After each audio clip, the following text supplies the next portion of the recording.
کہ حضرت ابو بکر نے میرے نبی کو یہ کہتے سنا کہ جی 3 لوگ جنت میں نہیں جا سکتے۔ کون سے 3 لوگ؟ اور آج کل کی سیاست میں اور پاکستان کے اندر وہ آپ کو نظر آ جائیں گے۔ میرے کہنے کی ضرورت نہیں ہے کہ کون 3 لوگ جنت میں نہیں جا سکتے۔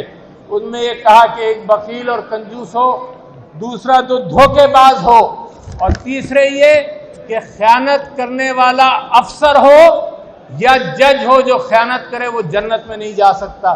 تو میں تو ان چیزوں کا پیروکار ہوں۔ میری تو خواہش وہ ہے کہ ویسا پاکستان بنے جس پاکستان کے اعتبار سے حامد خان صاحب نے اور عمران خان صاحب نے مل کر پاکستان تحریک انصاف کی داغ بیل ڈالی تھی۔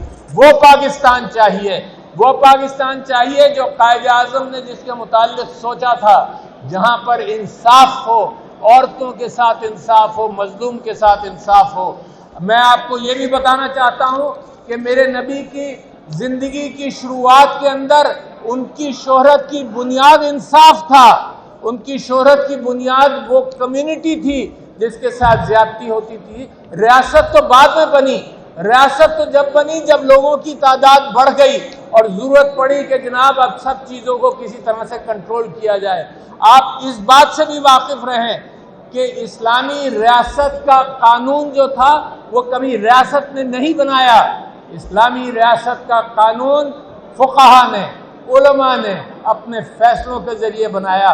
یہ تو آئین کی تاریخ جو ہے پچھلے 100 سال میں ہے، مگر ورنہ عثمانی سلطنت کے زمانے تک یہ بات تھی کہ قانون تھا اللہ کا، انٹرپریٹیشن تھا مفتیوں کا جو کمیونٹی سے انصاف لیتے تھے، جو کمیونٹی میں انصاف کرتے تھے، تو وہاں سے انسپریشن دیا جاتا تھا۔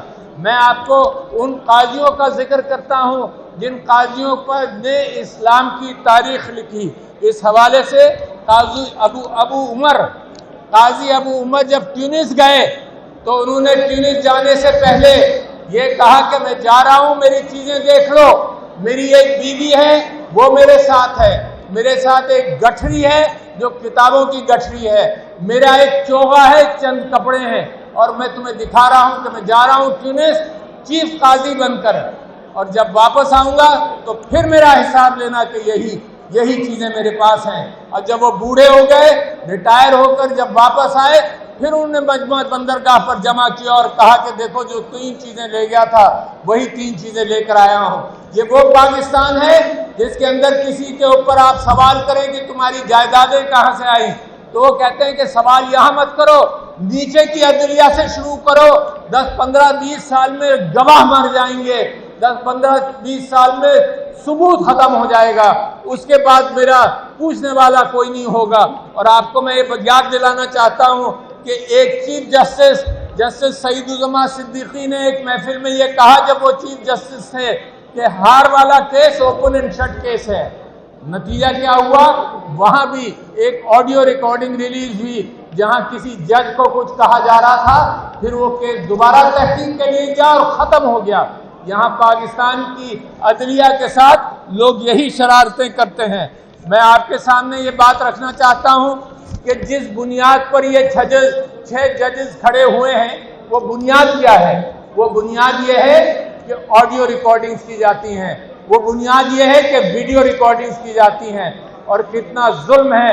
حضرت عمر رضی اللہ عنہ کا آپ کو واقعہ سنانا چاہتا ہوں کہ وہ ایک گھر پر دستک دیے، دروازے پر کوئی آواز نہیں آئی تو انہوں نے کھڑے ہو کر دیوار سے اوپر کر رہے تھے، تو ان کے ساتھ جو صحابی تھے انہوں نے یہ کہا کہ جی کل آپ خلیفہ ہیں، کل آپ فیصلہ کر دیجئے۔ تو میرے خلیفہ حضرت عمر رضی اللہ عنہ نے کہا کہ جی میں کیسے فیصلہ کروں گا، میں نے انسان کی پرائیویسی پر انکروچ کیا ہے، اللہ مجھے معاف کرے۔ اور وہ زمانہ ہم آج دیکھ رہے ہیں جہاں آپ کی آواز، آپ کی باتیں، لوگوں کے ویڈیوز ریکارڈ کیے جاتے ہیں۔ ذرا تصور کیجئے، یہ غیبت سب سے بڑی غیبت ہے کہ آؤٹ آف کانٹیکسٹ باتیں ریکارڈ ہوتی ہیں۔ میں ہمیشہ اس کے خلاف تھا، مگر یہاں سب ٹیلی ویژن پر ہر جگہ جناب یہ کہتے ہیں کہ یہ ہونا نہیں چاہیے، مگر کنٹینٹ دیکھو، کنٹینٹ کس انداز سے دیکھیں. آپ سب یہاں ماں باپ ہیں, آپ سے میں گزارش کرتا ہوں کہ آپ کی اور آپ کی بیوی یا آپ کے شوہر کی کوئی گفتگو ہو, اپنی اولاد کے لیے بھی کوئی گفتگو ہو, وہ اولاد کے کانوں کے لیے نہیں ہوتی.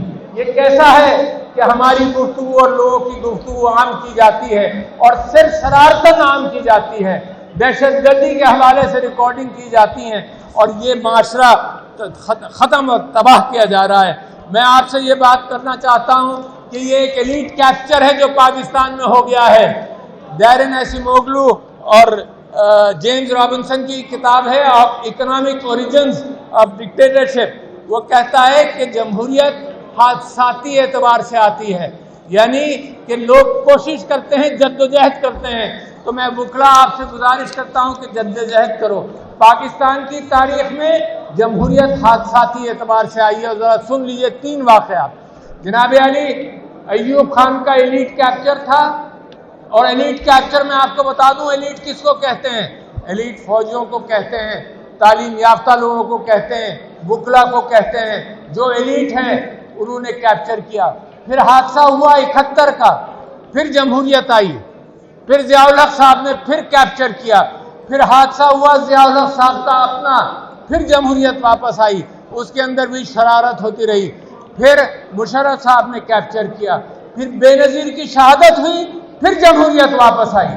تو پاکستان جو ہے وہ حادثاتی اعتبار سے اس کے اندر جمہوریت آئی ہے. میں آپ سے گزارش کرتا ہوں کہ 2 چیزوں پر میں اپنی گفتگو ختم کروں گا. نمبر 1 کہ انصاف کا بول بالا جب تک پاکستان میں نہیں ہوگا, پاکستان آزاد نہیں ہوگا. مینڈیٹ کی کو رہا کرو,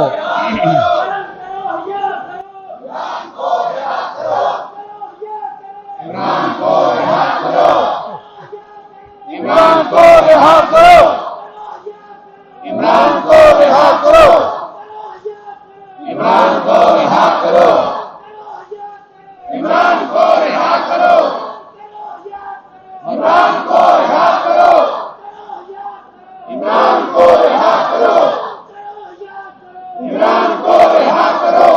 میری 2 درخواستیں تھیں, جو دوسری ہونے والی تھی اس کے نعرے آپ نے لگا دیے. میری پہلی درخواست یہ تھی کہ مینڈیٹ کی قدر کرو. مینڈیٹ انصاف سے آیا ہے, لوگوں نے دستک دی ہے. پاکستان میں انصاف وہیں سے شروع ہوگا.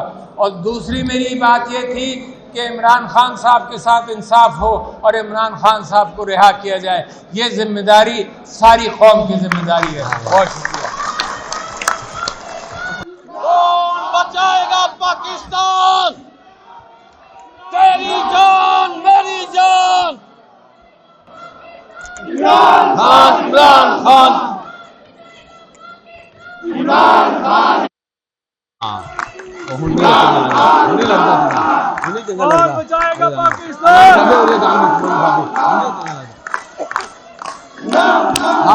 خوش آمدید.